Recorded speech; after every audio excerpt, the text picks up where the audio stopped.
अस्सलाम वालेकुम। मैं डॉक्टर मुजीबुल हसन और आप लोगों को खुश आमदीद कहता हूँ अपने इस यूट्यूब के चैनल पर। आज इस वीडियो के अंदर हम डिस्कस करेंगे सिपिया होम्योपैथिक मेडिसिन के बारे में। सिपिया होम्योपैथिक मेडिसिन फीमेल्स में जब हार्मोनल इम्बैलेंसेस की प्रॉब्लम पाई जा रही हो और उस बायस उनके जो मेंस्ट्रुअल सर्कल हो वो काफ़ी ज़्यादा डिस्टर्ब हुआ हुआ हो, या बड़ी उम्र की फ़ीमेल्स में प्री मोनोपॉज स्टार्ट हो गया हो, या उसके बायस जो फीमेल्स के अंदर डिफरेंट कॉम्प्लिकेशंस देखने मिलती हैं वो स्टार्ट हो गई हों, या इसी तरह से नौजवान लड़कियों के अंदर अगर लिकोरिया की प्रॉब्लम पाई जा रही हो। ये जितनी भी कंडीशंस, ये जितने भी प्रॉब्लम्स मैं आपके साथ शेयर कर रहा हूँ, इनकी बेसिक जो मेन काज होती है वो हार्मोनल इम्बैलेंसेस ही पाई जा रही होती है। तो जो सिपिया होम्योपैथिक मेडिसिन है, ये हार्मोनल इम्बैलेंसेस के हवाले से काफ़ी ज़्यादा एक इम्पोर्टेंट रोल प्ले करती है। इस वीडियो में हम इस होम्योपैथिक मेडिसिन के रिलेटेड डिटेल के साथ डिस्कस करेंगे, और फीमेल्स में जो ये हार्मोनल इम्बैलेंसेस की प्रॉब्लम पाई जा रही होती है, आया इसकी मेजर काज क्या बन रही होती हैं, या ऐसी कंडीशन के अंदर फीमेल्स को खाने में कौन सी चीज़ें ज़्यादा इस्तेमाल करनी चाहिए, उस हवाले से हम डिटेल के साथ डिस्कस करेंगे। लेकिन पहले आपसे गुजारिश है कि अगर आप इस चैनल के ऊपर फर्स्ट टाइम आए हैं, चैनल को लाजमी सब्सक्राइब कीजिएगा और साथ बेल आइकन की घंटी को लाजमी प्रेस कर लीजिएगा, ताकि इसी तरह की इन्फॉर्मेटिव वीडियोस होम्योपैथिक मेडिसिन के बारे में आपको मिलती रहें। अपने ट्रीटमेंट के हवाले से अगर आप मेरे साथ रब्ता करना चाहें तो कुछ फ़ीस पे करने के बाद आप व्हाट्सएप के ऊपर इस दिए गए नंबर पर मेरे साथ रब्ता कर सकते हैं। सिपिया होम्योपैथिक मेडिसिन जो कि एक पॉलीक्रिस्ट रेमेडी है। अब होम्योपैथी में दो तरह की मेडिसिन पाई जा रही होती हैं। एक पॉलीक्रिस्ट रेमेडीज जो कि बहुत ज़्यादा सिम्टम्स के अंदर या मल्टीपल कंडीशंस के अंदर अपना रोल प्ले करती है, और दूसरी वो मेडिसिन जो कि टू द पॉइंट ही अप्लाई कराई जा रही होती हैं। अब इसकी मिसाल मैं यहाँ पे आपको इस तरह दे देता हूँ कि एक पेशेंट में सर दर्द की प्रॉब्लम पाई जा रही है, तो एक स्पेसिफिक होम्यो की मेडिसिन होगी जो कि सिर्फ सर दर्द के हवाले से ही इस्तेमाल कराई जाती होगी। लेकिन दूसरी जानिब जो पॉलीक्रिस्ट रेमेडी होगी वो सर दर्द के हवाले से भी इस्तेमाल कराई जा रही होगी, वही सेम मेडिसिन डिफरेंट पेशेंट्स में डिफरेंट और सिम्टम्स के हवाले से भी इस्तेमाल कराई जा रही होगी। तो ये बेसिक डिफरेंस आ जाता है पॉलीक्रिस्ट रेमेडी के हवाले से और जो दूसरी कैटेगरी वाली होम्यो की मेडिसिन हैं उनके रिलेटेड। अब जो सिपिया होम्यो मेडिसिन है, जैसे मैंने पहले बताया कि ये पॉलीक्रिस्ट रेमेडी है, ये दीगर कई और सारी सिम्टम्स के अंदर भी इस्तेमाल कराई जाती है। बट यहाँ पर जो इस वीडियो में हम डिस्कस करेंगे सिम्टम्स के हवाले से, वो जैसे पहले मैंने प्री मोनोपॉज के हवाले से या फीमेल्स में जो हार्मोनल इम्बैलेंसेस की प्रॉब्लम की बेस पे जो कंडीशंस डेवलप होती हैं, उस हवाले से हम जस्ट डिटेल के साथ डिस्कस करेंगे। मोस्टली फीमेल्स में हार्मोनल इम्बैलेंसेस की प्रॉब्लम पाई जा रही होती है। अब उन्हें खुद इस रिलेटेड मालूम नहीं होता, लेकिन कुछ ऐसी सिम्टम्स होती हैं जिसकी बेस पे वो खुद में डायग्नोज कर सकती हैं कि आया उनको हार्मोनल इम्बैलेंसेस की प्रॉब्लम है या नहीं। अब नौजवान जो लड़की होंगी मोस्टली उनमें देखने मिलते हैं कि उन्हें लिकोरिया की प्रॉब्लम अक्सर आ रही होती है। अब लिकोरिया डिफरेंट टाइप्स का होता है। कुछ फीमेल्स में लिकोरिया का जो डिस्चार्ज होता है वो येलो कलर का देखने में रहा होता है। इसी तरह से कुछ फीमेल्स में जो ये डिस्चार्ज का कलर होता है वो ब्राउनिश होता है, और कुछ में वाइटिश कलर का डिस्चार्ज हो रहा होता है। अब इन तीनों कैटेगरीज के हवाले से वैसे तो डिफरेंट मेडिसिन मौजूद हैं जो कि इस्तेमाल भी कराई जाती हैं, लेकिन अगर एक जामिया होम्योपैथिक मेडिसिन की बात की जाए जो कि इन तीनों कैटेगरीज के पेशेंट्स में इस्तेमाल कराई जा सकती है, तो वो सिपिया होम्योपैथिक मेडिसिन है। अब मोस्टली जिन फीमेल्स पेशेंट में ये प्रॉब्लम पाई जा रही होगी, उनमें अक्सर साथ स्वीर किस्म की वीकनेस की प्रॉब्लम भी देखने में रही होगी। अब आमतौर पर जो ये कमज़ोरी की अलामात फ़ीमेल्स में पाई जा रही होती है, उसमें मेजर काज़ यही देखने मिलता है कि उनकी जो डाइट होती है वो काफ़ी ज़्यादा लो फाइबर्स वाली होती है, जिस बदौलत उनमें वीकनेस अक्सर औकात देखने में रही होती है। अब यहाँ पर सबसे बेहतर तो ये होता है कि इस तरह की फ़ीमेल्स का ब्लड सीपी का टेस्ट कराया जाए और उसके अलावा यूरिन आरई का टेस्ट कराया जाए। अगर तो फीमेल्स में हीमोग्लोबिन लेवल भी साथ कम पाया जा रहा है या आरबीसीज काउंट काफ़ी ज़्यादा कम पाई जा रही है, तो फिर ऐसी कंडीशन को मद्देनज़र रखते हुए ये भी साथ मेडिसिन अप्लाई करानी चाहिए।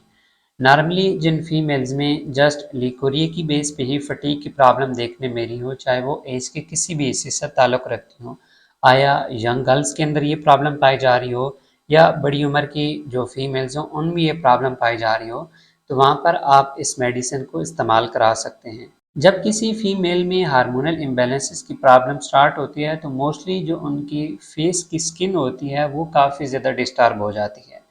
अक्सर औक़ात ऐसी फीमेल्स के चेहरे के ऊपर फोड़े, फुंसियाँ वग़ैरह या पिंपल्स वग़ैरह देखने मिल रहे होते हैं। या कुछ फीमेल्स की जो स्किन होगी वो काफ़ी ज़्यादा ड्राई रहने लग पड़ेगी और इसी ड्राइनेस के बायस उनको सोराइसिस की प्रॉब्लम भी आहिस्ता-आहिस्ता स्टार्ट होने लग पड़ेगी।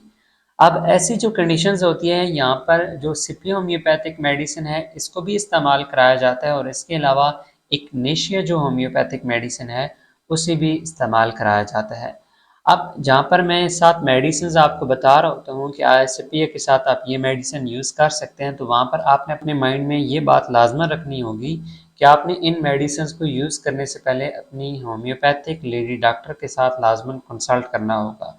उनकी मशवरे की बेस पे आपने इस मेडिसिन को यूज़ करना होगा। अब मेंटली कंडीशन की बात की जाए कि जिन पेशेंट्स में हार्मोनल इम्बैलेंसेस की प्रॉब्लम पाई जा रही हो, तो वो अक्सर औक़ात काफ़ी ज़्यादा एंग्ज़ायटी का शिकार रहती होंगी या जब भी अपनी कैफ़ियत किसी के साथ शेयर कर रही होंगी, तो अक्सर उनमें अफ़सरदगी या रोने की इलामत देखने में मिली होगी।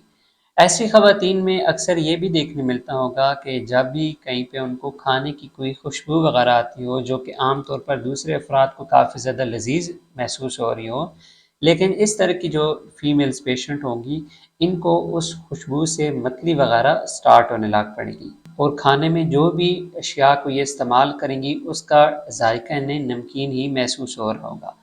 अक्सर अफराद में देखने मिलते हैं कि जब वो कोई मीठी चीज़ भी खा रहे होते हैं मर्द व ख़वातीन, तो उन्हें उसका टेस्ट सही तरह से महसूस नहीं हो पा रहा होता। तो सेम कंडीशन इन कैटेगरीज़ की फ़ीमेल्स पेशेंट में भी देखने मिलेगी कि इनको जो मुँह का टेस्ट होगा वो काफ़ी ज़्यादा नमकीन हो जाएगा।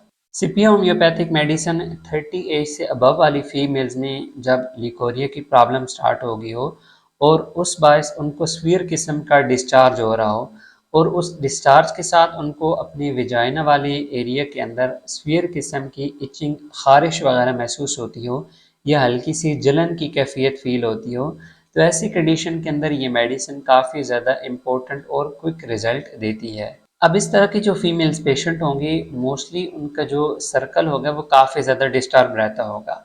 या तो उनको बहुत ज़्यादा हैवी किस्म की ब्लीडिंग रहती होगी या अगर उनकी ब्लीडिंग काफ़ी ज़्यादा कम होगी तो उसमें जो टाइम ड्यूरेशन होगा वो काफ़ी ज़्यादा बढ़ जाएगा।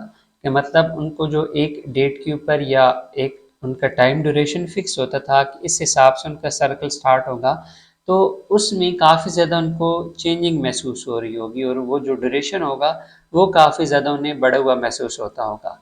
इसी बदौलत जो पेशेंट के अंदर सिम्पटम्स डेवलप होंगी कि ऐसी फीमेल्स के सर में सीवियर किस्म का चुभन वाला दर्द फ़ील होता होगा, जब उनके सर्कल स्टार्ट होते होंगे तो ऐसी कंडीशन के अंदर भी उन्हें सीवियर किस्म का अपने सर में पेन फ़ील होता होगा।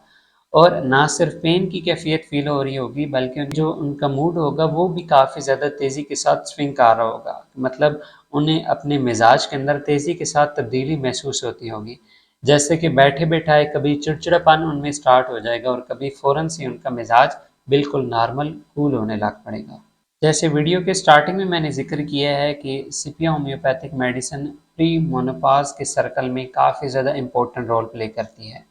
अब जिन फीमेल्स का प्री मोनोपॉज़ का ड्यूरेशन स्टार्ट हो गया हो और उनका जो सर्कल हो वो कभी कभार डिस्टर्ब होने लग पड़ा हो, तो ऐसी कंडीशन में वो इस मेडिसिन को साथ रेगुलरली यूज़ करती रहा करें।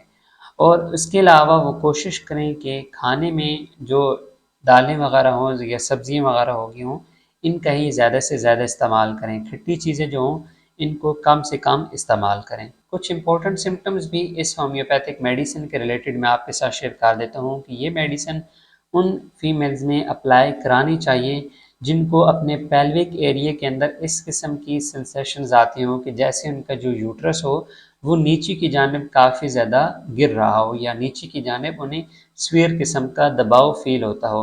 अब ऐसी कंडीशन के लिए ये जो मेडिसिन्स है ये काफ़ी ज़्यादा बेस्ट रिज़ल्ट प्रोवाइड कर रही होती है। अब इस मेडिसिन को इस्तेमाल करने का तरीक़ेकार ये होगा कि जिन फीमेल्स में जो लिकोरिया की प्रॉब्लम के हवाले से ये मेडिसिन इस्तेमाल कराई जाएगी तो वहाँ पर इसे 30 पोटेंसी के अंदर आपने यूज़ करना होगा। 30 पोटेंसी में इसके 5 ड्रॉप 1 कप पानी में डालकर खाने के बाद 3 टाइम आपने अप्लाई करना होगा।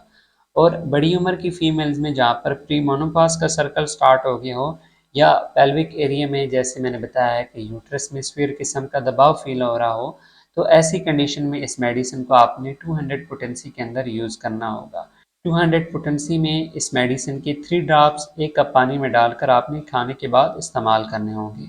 और ऐसी कंडीशन में साथ बीएम की जो सीपीआर टैबलेट आती है, उसकी भी एक एक टैबलेट आपने 3 टाइम अप्लाई करनी होगी। यहाँ पर मैं दोबारा से आपको बताता चलूँ कि इस मेडिसिन को यूज़ करने से पहले कोशिश करें कि आपके अपने एरिया के जो होम्योपैथिक डॉक्टर हों, चाहे मेल हों या फीमेल हों, उनके साथ लाजमन कंसल्ट करें और उनकी कंसल्टेशन की बेस पे ही आप होम्योपैथिक मेडिसिन को यूज़ कीजिएगा। या इसके अलावा अगर आप अपने ट्रीटमेंट के हवाले से मेरे साथ रब्ता करना चाहें तो कुछ फ़ीस पे करने के बाद आप व्हाट्सएप के ऊपर इस दिए गए नंबर पर मेरे साथ रब्ता कर सकते हैं।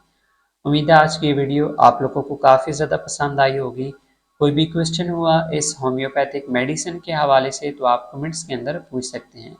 मिलते हैं फिर नेक्स्ट वीडियो में, तब तक के लिए फ़ी अमानिल्लाह।